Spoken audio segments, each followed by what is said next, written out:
Hello, everybody. How you doing? Um, yes. Here we are at another live stream, also a podcast. Happy Valentine's Day, and welcome to your author platform podcast with Dr. John Friedel. Are you investing significant time and energy in writing your books, but still struggling to reach a larger audience? I understand how you feel, and I'm here to help you change that. If you're looking to boost your momentum, connect with your audience like never before, and increase profitability in ways your fans appreciate, today's episode will guide you confidently forward. Hello, authors. It's wonderful to spend time with you on another Your Author Platform podcast. I host this podcast to help you connect with your audience, boost your book, create other valuable revenue streams to support your growing community, and ultimately enhance your efforts to improve your fans' lives.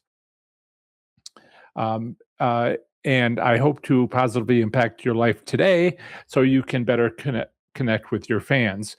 On my last episode, in case you missed it, I went over how to entrepreneur the heck out of your nonfiction book. I also interviewed Magpie. I hope that you enjoyed listening to my previous episode as much as I enjoyed making it for you. Today's episode number 16 covers how to create a fiction book business as an entrepreneur, followed by a new segment on artificial intelligence. This time, let's make sure we understand what is AI slop and how to recognize it. So, writing a work of fiction can lead to, and please comment as you like, and I'll respond as we go along. This is also a Q&A if you are on the live stream. Writing a work of fiction can lead to a new novel, but it can also become the cornerstone of an online entrepreneurial business. For instance, online courses are lucrative for nonfiction books, but fiction books can also be turned into a massively profitable online business with membership, subscriptions, and paid speaking engagements. Just to get started, the primary financial benefit for an author's online business is collecting fans' emails. When they buy a book, they understand that book distributors keep their audience's contact information. Instead, if you collect those emails, then you can market your next book or other products to your audience. What might fiction authors market? Fiction authors have the same products as nonfiction authors, apart from online courses. For example, you could sell your multi-step process for writing books in your genre, and your audience of aspiring authors would likely be happy to purchase it. Ask yourself what you've purchased from your favorite fiction authors to understand what your fans might want from you. Your products may center around the many questions you ask yourself as a fiction writer, because your fans ask themselves those same questions. An author has fans who might reach out to you, but an online business entrepreneur has a community of fans who reach out to each other as well as you. For instance, how did you establish the timeline of your stories? Again, I'm focused on fiction, and we did nonfiction before. So once you create a fiction work, when in that timeline did you write your first book series for a pivotal character? Do you then go back in time to the legends that the character was inspired by, or jump to the future where those characters are themselves misunderstood legends? Once you start to think about it, you'll have endless decisions to share with your fans, who will eat up every word. Here are a few more ideas. First, what are some of the difficulties you've had as a writer? Second, tell a behind the scenes story from your life as an author. What's your daily schedule like? What activities or trips do you take to rejuvenate? Third, speak to your fans about where you get your inspiration. Was it a mentor from college, or a family member, a book that you read that inspired you to do so much? I met Larry Correia, who's a urban fantasy author, bestseller, and we had a nice conversation when he was walking around a bookstore that I happened to be at, and he happened to be at, and it was wonderful to ask him questions. I didn't know until later that he'd been on. I'm a little off script here, but I do that. You'll get to know me. But I asked him a bunch of questions, and he said 8 different things, of which one was, don't wait for retirement to start writing.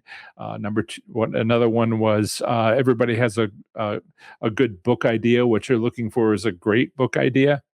And then a couple months after that, I actually had a great idea for a book, which I proceeded to write. Unfortunately, I'll say unfortunately, because a lot of nonfiction authors, it was a nonfiction book, wish they were fiction authors. It's a strong feeling. So yeah, I went through some of that, and I built a business around that book with my previous business, which I'll tell you about sometime, but not really important for this discussion. So, the list of offerings continues, as I'll explain as we move forward here. Consider each idea as the theme of a speaking engagement offered at a book convention. Because it is or could be. However, first, you need to build that website or create a strong online presence. A strong website and online presence on social media open more possibilities as a fan base grows. The following potential revenue streams are possibilities. Choose a few of them, perhaps only one that appeals to you and your fan base, then go for it. Later, elsewhere, I'll explain how to easily create, grow, and maintain each of these revenue streams. But here next, I'll define them. Welcome to being more than an author, but an entrepreneur too. So, premium content. Memberships and subscriptions give your fans exclusive access to you and your team via monthly or annual billing. Many services offer these arrangements, such as Patreon, YouTube, if you're monetized, your website, and others, including asynchronous messaging apps like Volley, which is something that I'm very seriously considering and putting together for you. Deciding which service to use will be your most difficult decision. The intent of memberships and subscriptions is to offer a select portion of your audience premium content. What premium content, you ask? Well, isn't that an interesting question? You could post your regular content a week or so before posting it publicly. In this way, it's no real extra effort on your part while still being valuable to that select audience. You can also consider it a dry run to determine if that content is much better or worse than your prior content, maybe even result in some editing. But memberships and scholarship subscriptions can include two-way communications. Perhaps you could add live streams, and perhaps you already have regular live streams for everyone. So perhaps adding weekly or monthly live Zoom meetings is so you can see and hear your premium audience members.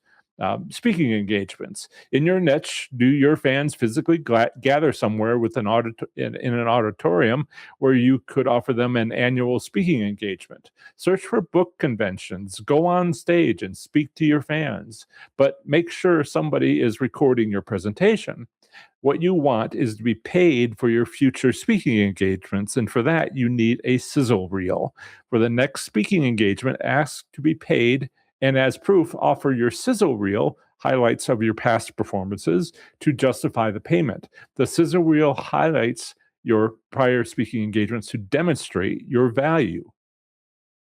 Partnerships and collaborations.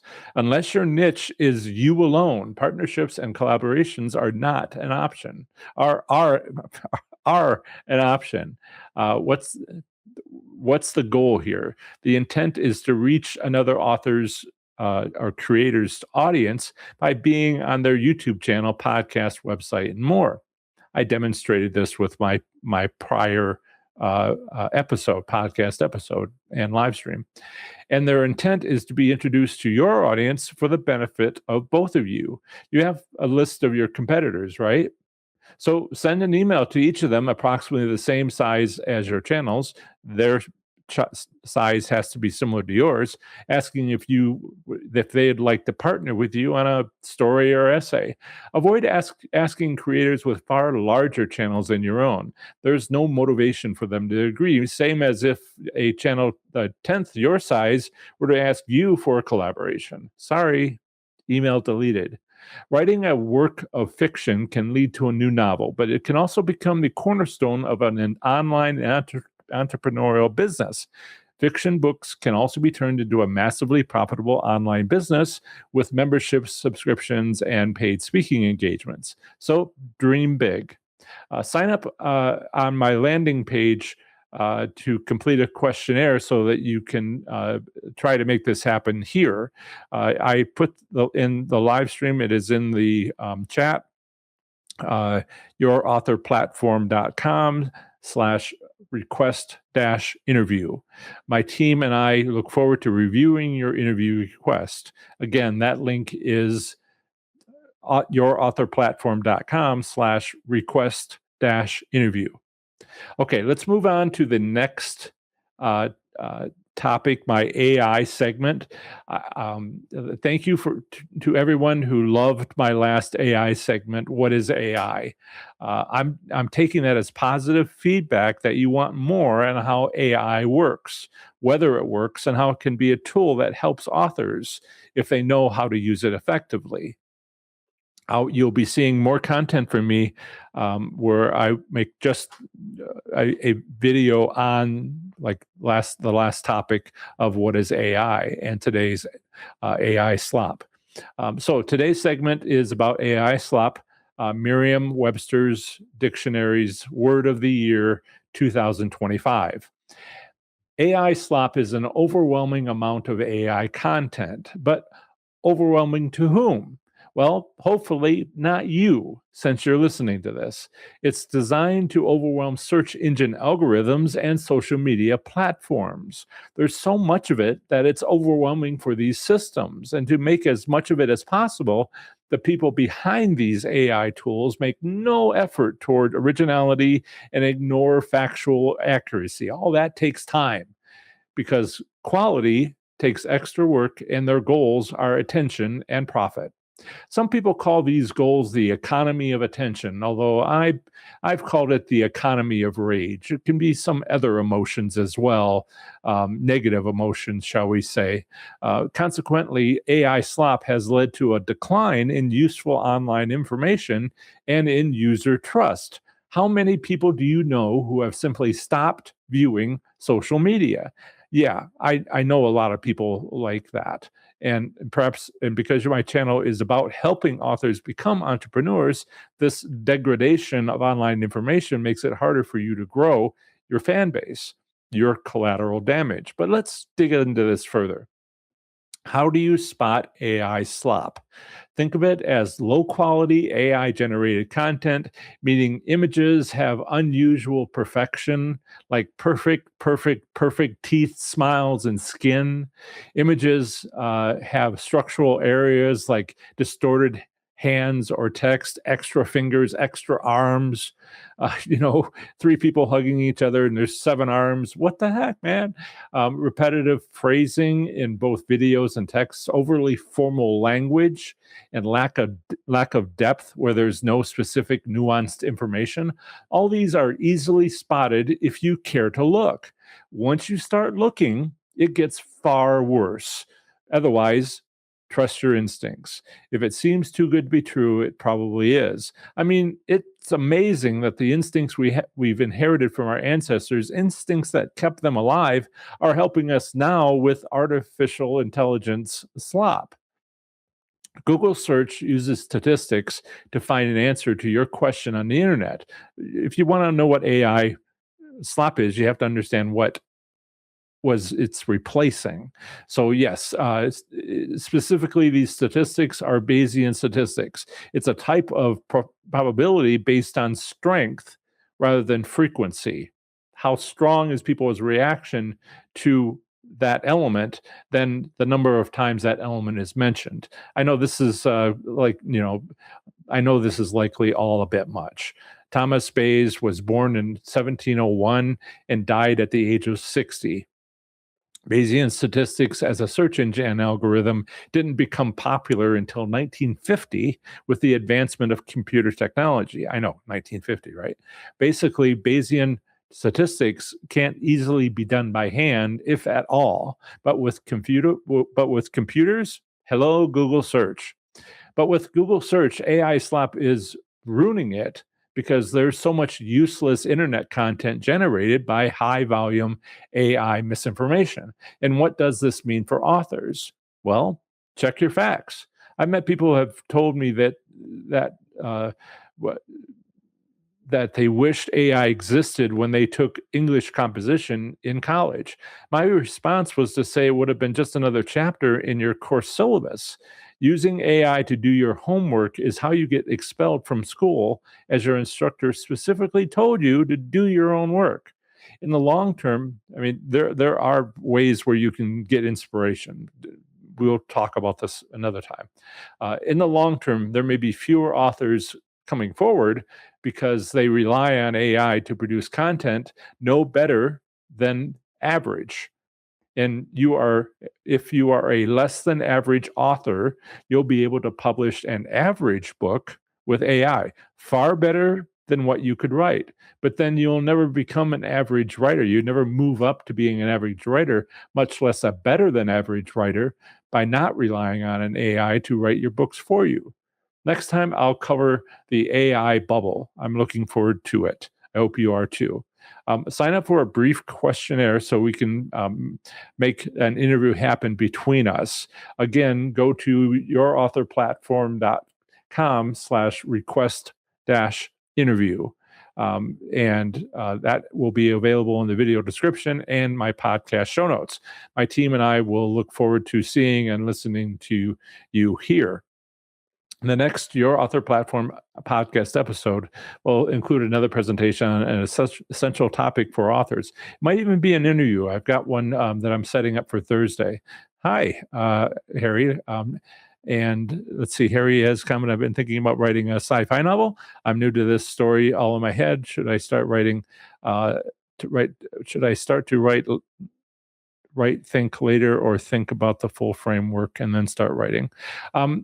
If you want to write a sci-fi book, please do. I talked to a fantasy author, Larry Correa, and he encouraged me to not wait, to just get started. One of the things that I mentioned him earlier in the podcast, one of the things that he said to me I didn't mention earlier was the first million words are garbage. And he says, get them out of your system. And I realized when I got my doctorate, I have a Ph.D. in aerospace engineering. When I wrote my dissertation, I realized, it's not precisely a million words, but the day comes when you're like, I know my topic, and start writing. If you're asking about what topic, I just start writing, and that's what you need to do. If you may see that as you progress in your writing, that your storyline may change. I read there's books behind me. I read fantasy and science fiction and business books and physics books and engineering books, but all my life I watched, listened to, read, and all those things, sci-fi. And I even looked into setting up a channel about a year ago, chose a pseudonym based on my last name. And it was, I have issues. I have issues writing science fiction. Why? Because I have a bachelor's and a master's of physics. And I've been trained to think logically without bias, or as little bias as possible. And I found that I can read science fiction, but I have the hardest time writing science fiction. Find out, if any of that is a difficulty for you. Find out what you'd like to talk about. I have to make it real, and I'm like, no, quiet, quiet, quiet. It's going to be okay. And my physics brain says, don't shush me. Warp travel, wormholes. How are people going to get around? What are they going to be frozen, or it's going to be instant? What all that is going to happen? So, feel free to jump in there and start writing. Please start writing. You need to work through that process, and first million words are garbage. Take it from Larry Correa. I did. That's the end of another. We got Harry. Thanks for the support. I have a topic, tone, and path. Good. But I'm thinking of nuances that are really hard. Yes, they are. Start writing. You'll work through it. And good luck. That's the end of another great episode of the Your Author Platform podcast and live stream. Thank you so much for listening. I plan to release the next episode very soon, probably a week from now, and I'll be have more amazing content for the show. Until then, connect with fans and build your audience. Happy Valentine's Day, everybody, and goodbye.